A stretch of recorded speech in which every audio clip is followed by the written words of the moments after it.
السلام عليكم ورحمة الله وبركاته. تحياتي لكل الأحرار والشرفاء، تحياتي لكل القابضين على كلمة الحق في زمن قل فيه الرجال وعز فيه أهل الحق. شوفوا يا جماعة، أنا عايز أتكلم معاكم كده بمصارحة مكاشفة، من غير زعل ومن غير ما حد ياخد الأمور على صدره. هو أنا في بيني وبين مثلا أحمد الشرع حاجة؟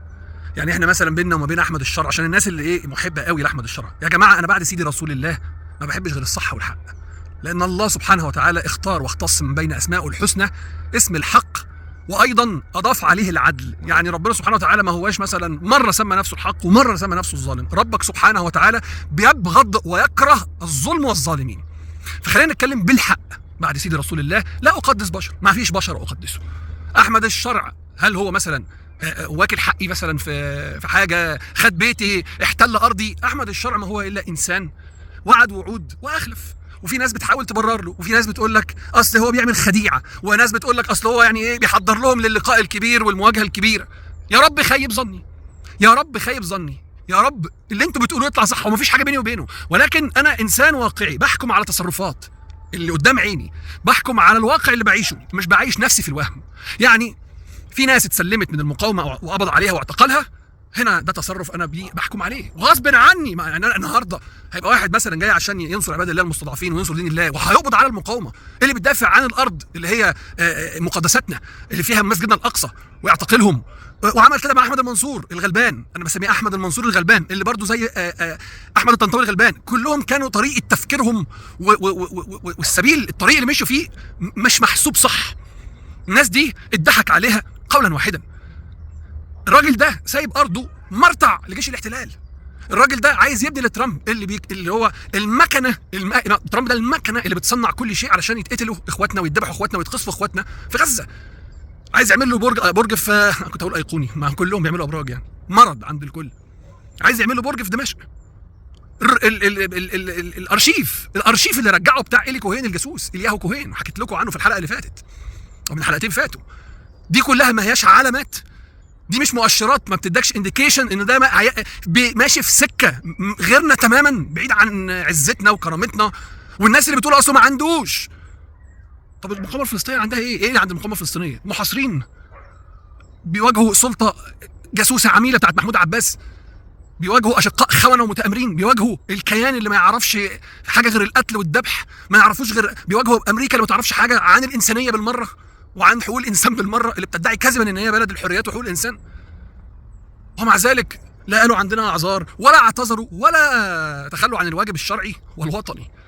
فانت بقى حضرتك عاوزني انا اصدق ان احمد الشرع كل اللي بيعمله ده، كل اللي هو بيعمله ده، انا المفروض ان انا اغمض عيني كده واعمل مش شايف واقول لك امين انت صح؟ لا لا، انتوا راجعوا نفسكم.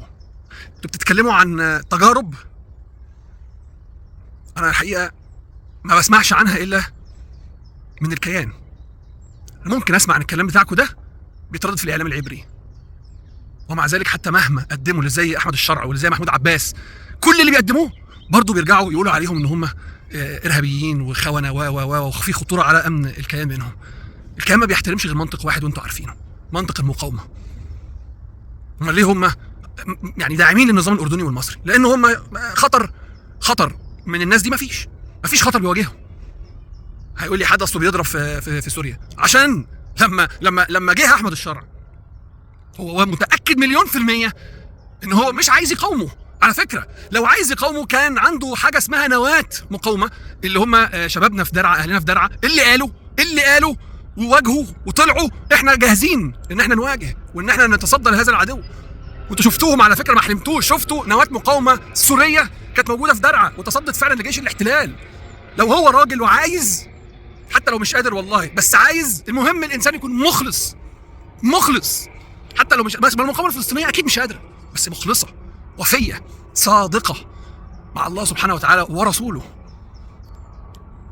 يا جماعه الرجال مواقف وتصرف مش اقوال، الرجال افعال. خليني اقول لك حاجه مهمه جدا في اللقاء ده عشان يعني نحاول نعمل تفرقه بقى. عندنا 3 انواع من الاعلاميين. اعلام واحد اعلامي دي قناعاته ان هو بيدعم الانظمه العسكريه والملكيه، عشان دي قناعاته، زي الاعلام المصري، زي الاعلام السعودي، زي الاعلام الاماراتي، البحريني، المغربي. دول ناس عارفين وظيفتهم ومقتنعين بيها، وفي منهم برضو جواهم مش مقتنعين ولكن اجريه، خدام اللي يدفع له. الناحيه الثانيه نفس الصنفين دول موجودين. يعني في اعلامي قناعاته درويش، يعني هو قناعته الداخليه حيثما ذهبوا الدراويش هو معاهم. اردوغان بقى ما ساعدش القضيه الفلسطينيه، هو معاه، هو مهم درويش، المهم ان هو يعني دي قناعاته الشخصيه. اديك اسماء زي مثلا اسامه جويش. مثلا اسامه جويش هو قناعاته كده، يعني افكاره كده، ما بيمثلش. في ناس تانية مش درويش زي مثلا محمد ناصر. يعني محمد ناصر معتز مش درويش، واحنا عارفين هو مش درويش، ولكن بقى ايه اللي يخليه؟ كانوا يعني لحد فتره قريبه انا بشكرهم، يعني انا بشكر فيهم حته ان هم عدلوا. على فكره اللي بيعدل، احنا مش ما عندناش خصومه مع حد الا للموقف. يعني الخصومه الشخصيه، مشكلتنا ما هياش شخصيه. لكن ليه مثلا لحد ما احنا ما كنا مش عايزين نصطدم بيهم لحد وقت قريب، كانوا هم متمادين وماشيين في سكه وطريق ان ده احمد الشرع ده مقاتل ومناضل ومجاهد، والكلام الحلو اللي لسه في ناس. عماد البحيري زي جويش، ده مذهبه، ده فكره. عبد الله الشريف بدأ يغسل ايده، حتى وان كان عبد الله الشريف فكره يعني متجه اتجاه كبير نحو التخديم على دين الله، ولكن في ناس زي الشيخ سلام عبد القوي، الرجل قطعا جاي يخدم دين الله، ولكن اول ما شاف احمد الشرع بيعمل تصرفات غلط او بيتصرف تصرفات غلط غسيله مكوى. انا ليه بقول لك بالاسماء؟ هو عمال اديك بالاسماء عشان تعرف تفرق. نفس الانواع اللي موجوده في الاعلام بتاع الانظمه الملكيه والعسكريه. يعني مثلا واحده زي مثلا لميس الحديدي هي وجوزها، دي ما يعرفوش يعيشوا من غير عساكر وبياده، دي قناعاتهم. ما يقدروش يعيشوا في جو مثلا في حاجه ما بيسيطرش عليها المؤسسه العسكريه، هم دي قناعاتهم. وابو حمالات بقى وقيس ومحجوب عبد الدام، كل العصور اللي بس كل الناس، ده واحد ما يعرفش يعيش الا وجزمه فوق دماغه. في ناس برضو جوه المعسكر هناك مش مقتنعين، ولكن عايز ياكل عيش. زي مين؟ مثلا شيوخ السلطان، الطبيعي فيهم ان هم يخدموا على الدين، والدين ضد كل حاجه بتحصل في النظام ده. ولكن خالد الجندي، عندك كريمه، عندك مختار جمعه، عندك علي جمعه، كل دول موجودين، كلهم موجودين. فانا عايز اقوله لك بعد اذنك، في عقل ربنا اداهولك علشان تخدم بيه على مصالحك. ما تسيبش نفسك، واسال نفسك سؤال، طب اللي هناك بقى، يعني مثلا معتز، ناصر، وهستثنيهم شويه لان الناس بدات تقول لي يعني عدلوا مواقفهم، ولو ان انا كان نفسي من الاول وهم من غير ما حد فينا يطلع يقول له قول الصح، هو يقوله من تلقاء نفسه. مش دي المصداقيه، مش هو ده الحق ان هو يقول لك الحقيقه من غير ما حد يطالبه انه يقول الحقيقه. هو الحق احنا نتحايل على حد يقول كلمه الحق؟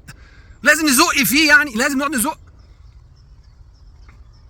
عبد الله الشريف زقناه برضه، مش مجرد ان انت منحاز لكل ما هو قريب من دين الله. طب ما انا بقول لحضرتك، انا اقسم بدين الله لو مكنني ربي ان شاء الله، وربنا الحمد لله فتح لنا مصر ونصرنا بنصر فتح عظيم، لم ولن اقبل الا ان يطبق شرع الله، ولكن كاملا، اوله القصاص اللي هم نفسهم تهربوا منه، قيادات الاخوان تهربت منه.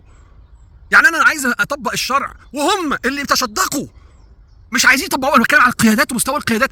معقول واحد زي هو اللي عايز يطبق الشرع في هذه المرحله اللي كانت ما ينفعش ما يبقاش في قصاص؟ ربك اقسم عليه القصاص، قال لك لا، احنا مش في مرحله نفس الكلام. بص، نفس الافكار ونفس الطريقه بتاعت احمد الشرع، احنا في مرحله الضعف، احنا مش عارف ايه. يا سيدي الفاضل، هو احنا لو ارتضينا الشريعه الاسلاميه ان تكون حاكمه فيما بيننا، ما ينفعش في الشريعه الاسلاميه امشي على سطر عشان الايه دي بتحقق مصالحي الان واتغافل نص بيوجب عليا حتى استمر اني اتخذ موقف معين. الشرع يؤخذ كله ولا يترك كله، انما اخذ منه ما يكفي رغباتي ومصالحي واترك ما يتعارض معها، مآلي في النهايه السقوط. بحذركم من الاعلامين. ربنا ادانا عقل، وانتوا اسالوا نفسكم، هل احنا المفروض نزق في ناس معينه عشان تقول الحق؟ والناس اللي على تويتر ركزوا معاها، في منهم بعض الشخصيات المسمومه الملعونه، ركزوا معاها، ركزوا مع الناس دي. اياكوا يدخل عليكم الكلام المعسول بتاع اصل احنا كان عندنا تجارب زمان في القاده بتوعنا والصحابه رضي الله عليهم، والان احمد الشرع. اياكوا تاكلوا من الكلام ده. احمد الشرع لو كان زيهم كان رفض قولا واحدا، رفض يقبض على اخوكم احمد المنصور. ده لو هو حتى انسان دي تصرف اصله اداري بحت، كان رفض انه يقبض على قيادات المقاومه الفلسطينيه، كان رفض انه يغلق معسكرات المقاومه الفلسطينيه داخل سوريا. ده لو هو انسان صادق، دي حاجات داخليه وامور داخليه. كان رفض يصافح اي انسان او زعيم شايف نفسه زعيم وهو مثلا ديكتاتور او قاتل، ويثني عليه على هؤلاء. بلاش يا سيدي ترامب يتعمل له برج.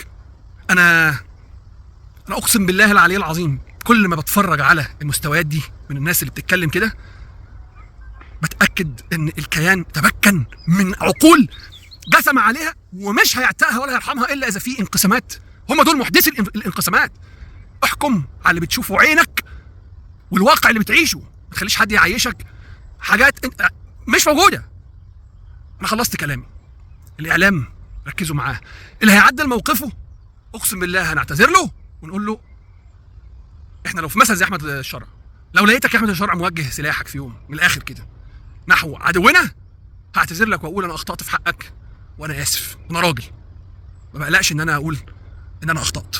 انا عندي من قوه الشخصيه والمواجهه اني اقول الكلام ده. واي اعلامي هيصحح مساره هنقول له لا مرحبا بيك طبعا في المسار ده، وهننسى لك المحتوى اللي انت قدمته قبل كده، ولكن بشرط ان احنا ما نقعدش نزقك كل شويه عشان تقول الحقيقه. احنا ما عندناش شخصنه مع حد، الامور كلها موضوعيه، احنا بننتقد تصرفات ومواقف وليس اشخاص. شكرا لحضراتكم، لا اله الا الله. القاكم ان شاء الله في فيديو جديد ان كنت من اهل الدنيا.